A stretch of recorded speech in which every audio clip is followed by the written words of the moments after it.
the second Adam, Adamu wa pili, said, akasema, this body must be destroyed. lazima uharibiwe, It must die. lazima ufe, So that a new body, ili mwili mpya after 3 days, baada ya siku 3, hallelujah, haleluya, a new body mwili mpya will be recreated. ipate kuumbwa A new tena, body mwili mpya will be built. itapata kujengwa, Hallelujah. haleluya. This new body Huu mwili mpya is the body ni mwili that is in this world, ambayo uko and duniani, not of this world. lakini sio ya I dunia. want to tell you today, Nataka niwaambie that leo as I preach the gospel, ya kwamba ninapohubiri I am injili, going to address ninaenda the kuangalia physical body. mwili huu wa kiasili, Hallelujah. haleluya, The physical body. mwili huu wa kiasili. Why? Kwa nini? Genesis chapter 1, Kitabu cha Mwanzo 1 verse number 27. haya ndogo 27, God said, Mungu akasema, let us make man wacha tumuumbe in mwanadamu our own kwa image. mfano wetu I wenyewe. want to tell you today, Nataka nikwambie leo, you are created wewe umeumbwa in the image of God. katika mfano wa Mungu. You are created Wewe umeumbwa to be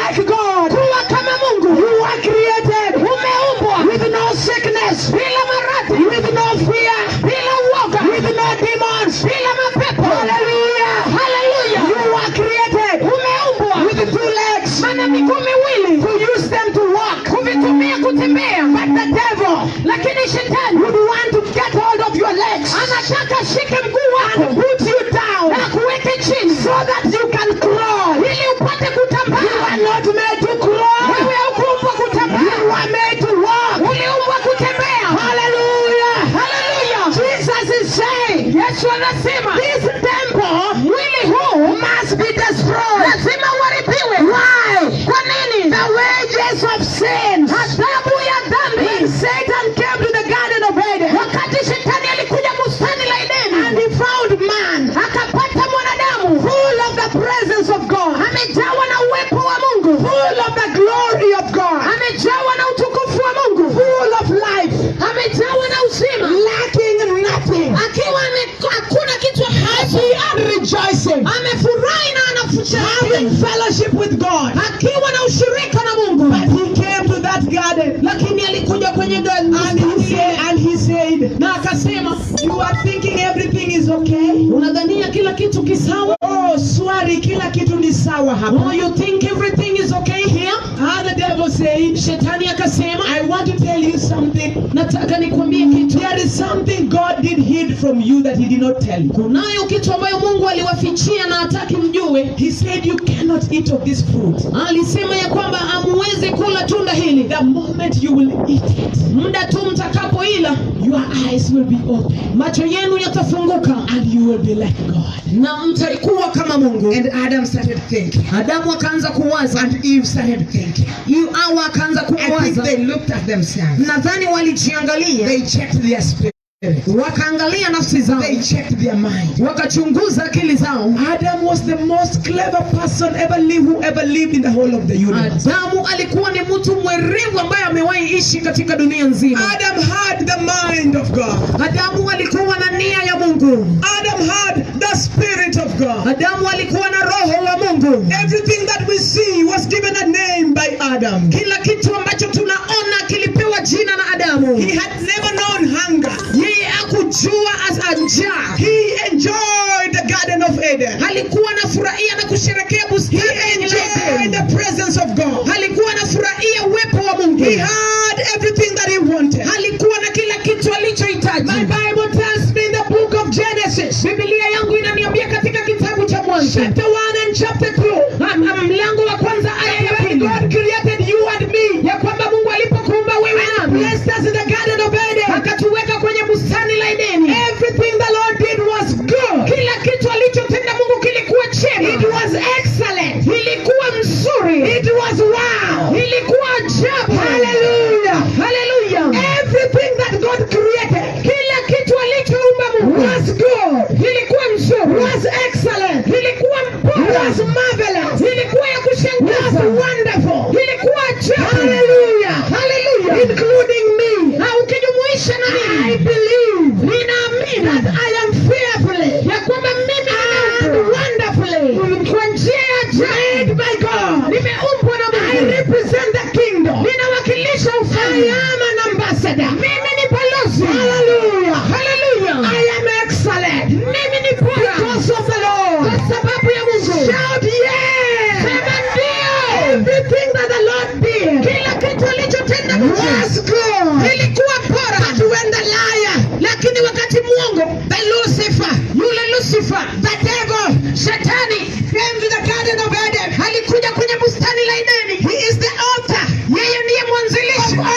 knows that. Hallelujah.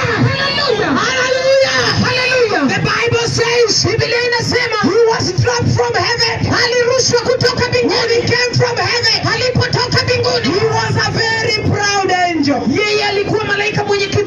when he was dropped on the earth, he came as an evil spirit. And when he came to the Garden of Eden, he came as a crawling snake. He is a deceiver. He is the accuser of brethren. He is a liar. He is the father of all lies.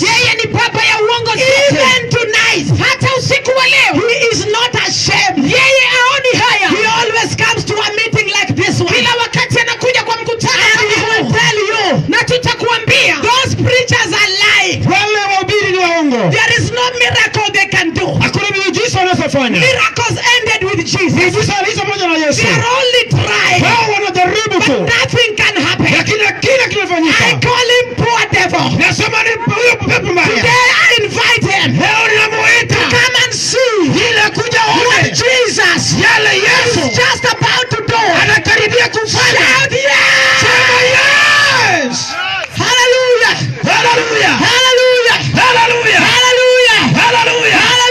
Hallelujah! Let me tell you, when Adam accepted the lie of the devil